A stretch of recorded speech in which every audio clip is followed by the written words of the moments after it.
दोस्तों, एक ऐसा ही एस्ट्रॉइड दुनिया की तरफ तेज़ी से बढ़ता चला आ रहा है जिसने कभी डायनासोर्स को दुनिया से ख़त्म कर दिया था। क्या इस बार हम उस टक्कर के लिए तैयार हैं, या फिर एक मर्तबा फिर दुनिया से इंसानों का खात्मा हो जाएगा और दुनिया एक नई मखलूक के साथ दोबारा से शुरू होगी? यकीनन दोस्तों, अगर आपको पता चले कि एक चीज़ बहुत तेज़ी से दुनिया की तरफ आगे बढ़ रही है और वो चीज़ इस कदर ख़तरनाक है कि वो दुनिया को ख़त्म कर सकती है, तो आप यकीनन उस एस्टेरॉयड से बचने की कोशिश करेंगे। मगर आप उससे बचेंगे तब आपको उसके बारे में इल्म होगा। ये एस्टेरॉयड कितना दूर है, कहाँ है, कब दुनिया तक पहुँचेगा। आज आप जानेंगे उन एस्टेरॉयड्स और उस एस्टेरॉयड बेल्ट के बारे में आज की इस वीडियो में।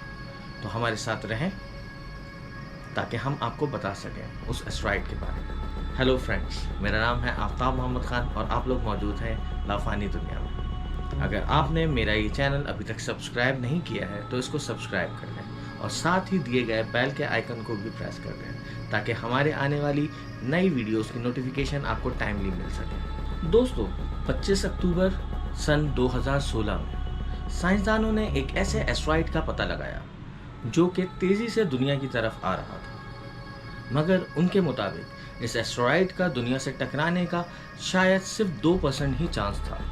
पहले जब एस्ट्रोनॉमर्स ने इस एस्टेरॉयड को पहली मर्तबा इस टेलीस्कोप में देखा तो उनको ये सिर्फ टिमटिमाती हुई एक रोशनी नज़र आई, मगर इस रोशनी में उनकी तफ्तीश को और बढ़ा दिया। वो परेशान हो गए कि आखिर ये कौन सी चीज़ है जो दुनिया की तरफ इतनी तेज़ी से बढ़ रही है।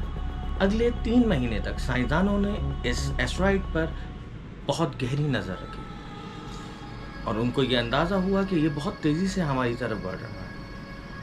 उसके ऑर्बिटल पर नज़र रखने के बाद सन 2017 में जब उनको इस बात का एहसास होने लगा कि अब इस एस्टेरॉयड का ज़मीन से टकराने के चांसेस 2% नहीं बल्कि 60% बढ़ गए हैं। शुरू में ये एस्टेरॉयड सूरज की रोशनी की वजह से नज़र नहीं आ रहा, लेकिन उसके बाद ये अचानक से जब ज़ाहिर होने लगा तो इसके ज़मीन से टकराने के इम्कानात 80% तक बढ़ चुके थे।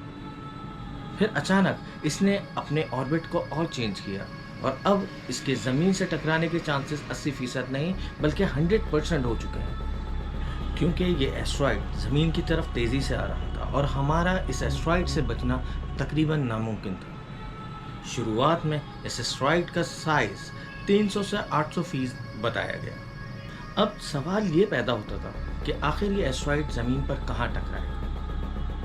शुरुआती मालूमात जो कि सन 2017 के मुताबिक ये 20 सितंबर 2020 में कैलिफोर्निया में कहीं गिरने वाला था।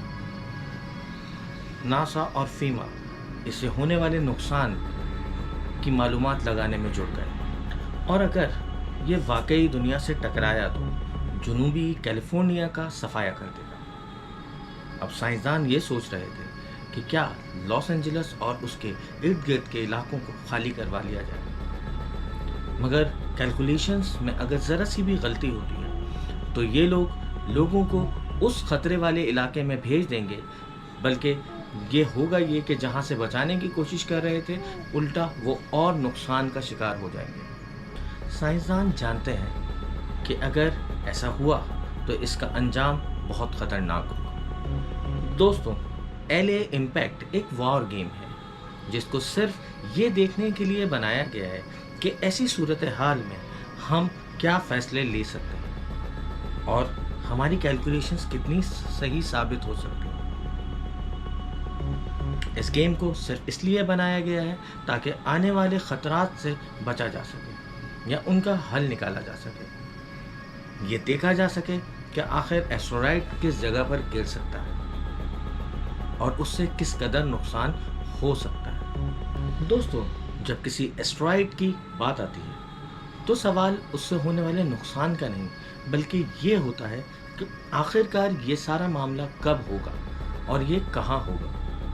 दोस्तों, सन 2008 में साइंसदानों ने दुनिया के करीब से गुजरने वाली 20 ऐसी चीज़ों का पता लगाया जो कि फैटल हो सकती थी। मगर सन 2018 के आते आते वो चीज़ें 20 से बढ़ के 76 हो चुकी थी।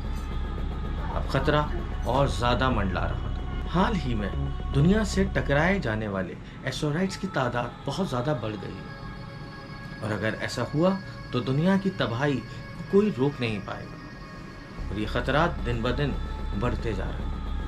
आसमान से किसी भी रोज़ मौत बरस सकती है। आखिर हमारे ऊपर इतने एस्टेरॉइड्स कैसे बढ़ गए हैं?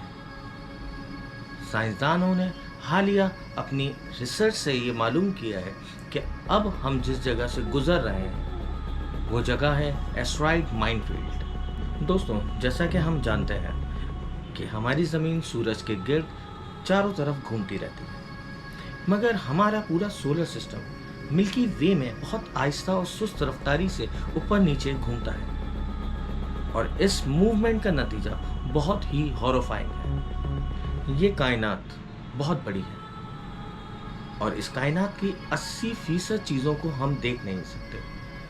साइंसदान का मानना है कि वो जो 80% जो हम देख नहीं सकते वो असल में डार्क मैटर है, और हमारी ये कायनात में एक बहुत ही पतली डिस्क मौजूद है जो कि डार्क मैटर के पार्टिकल से बनी हुई है। रिसर्चर्स का मानना है कि डार्क मैटर की इस डिस्क में बेतहाशा ग्रेविटी होती है, और जब हमारा सूरज और हमारा सोलर सिस्टम इस डार्क मैटर की डिस्क में से गुजरता है तो उस डार्क मैटर की अंदर एक बैंड हो जाता है, और उस बेंडिंग की वजह से ही हमारी तरफ एस्टेरॉइड तेज़ी से आते हैं।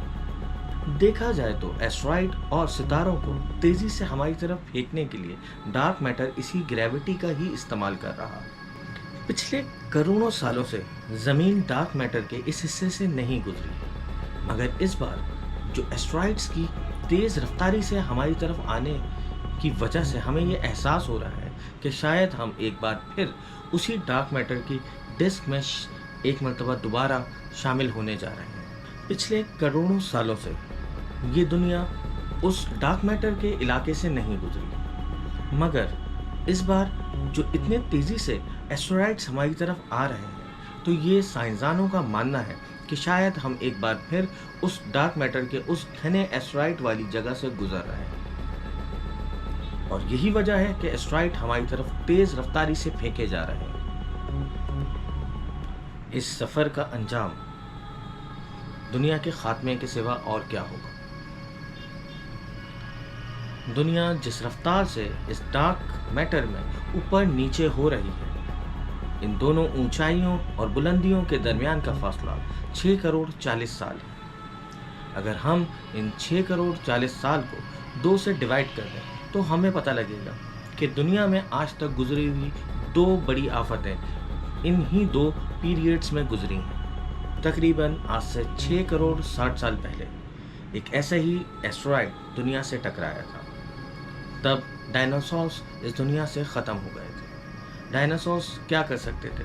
सिर्फ आसमान की तरफ इस नज़ारे को आते हुए देखते रहे।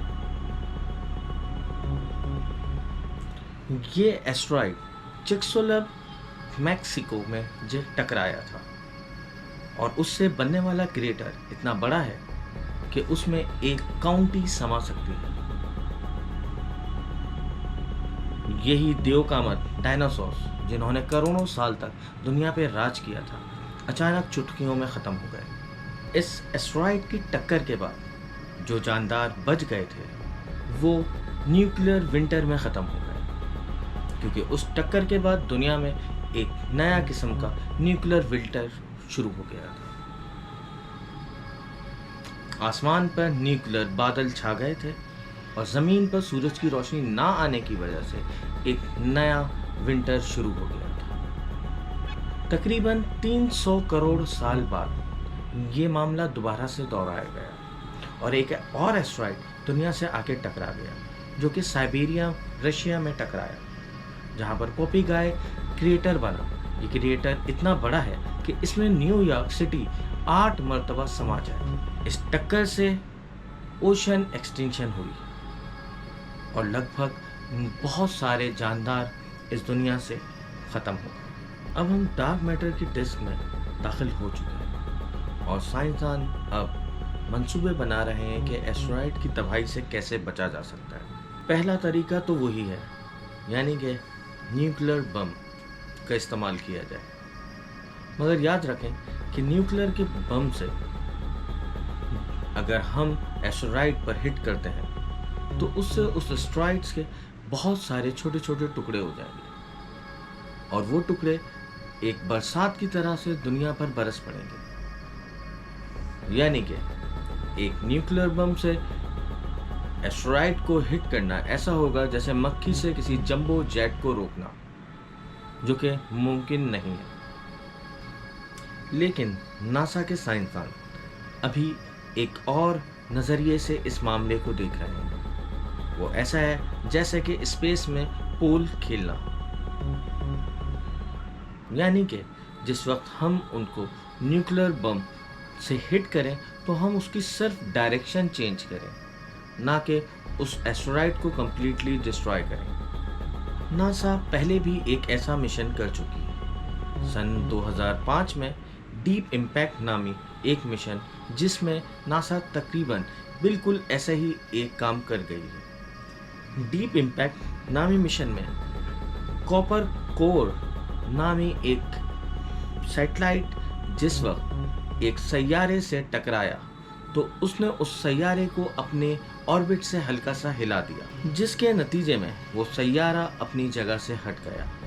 हजारों लाखों किलोमीटर के सफ़र में ये हल्की सी चोट भी बहुत मायने रखती है, क्योंकि अगर इस हल्की सी चोट से वो अपनी जगह से हिल जाता है तो यकीनन वो अपना टारगेट मिस कर जाएगा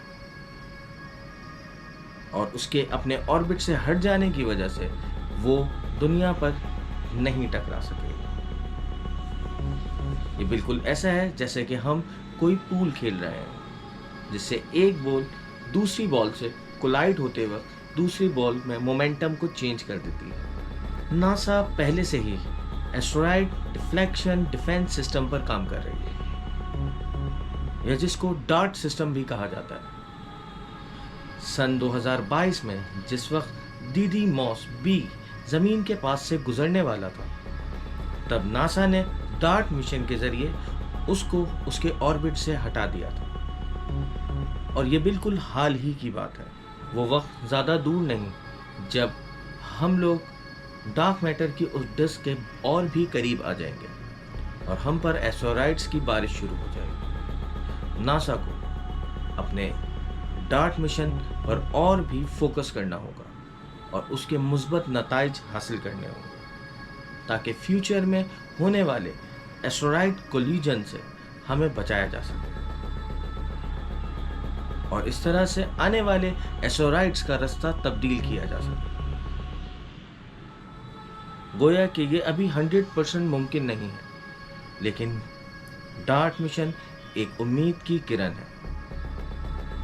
हम उम्मीद करते हैं कि आने वाले दौर में हमारे पास ऐसी टेक्नोलॉजी मौजूद होगी जिनके ज़रिए हम इन एस्टेरॉयड्स को रास्ते से हटा सकें। दोस्तों, अब हम आपसे इजाज़त चाहते हैं। अगर आपको हमारी वीडियो पसंद आई है तो बराए मेहरबानी इस पर कमेंट और लाइक कर दें और बेल के आइकन को भी प्रेस कर दें, ताकि हमारे आने वाली वीडियो की नोटिफिकेशंस आपको टाइमली मिल सके।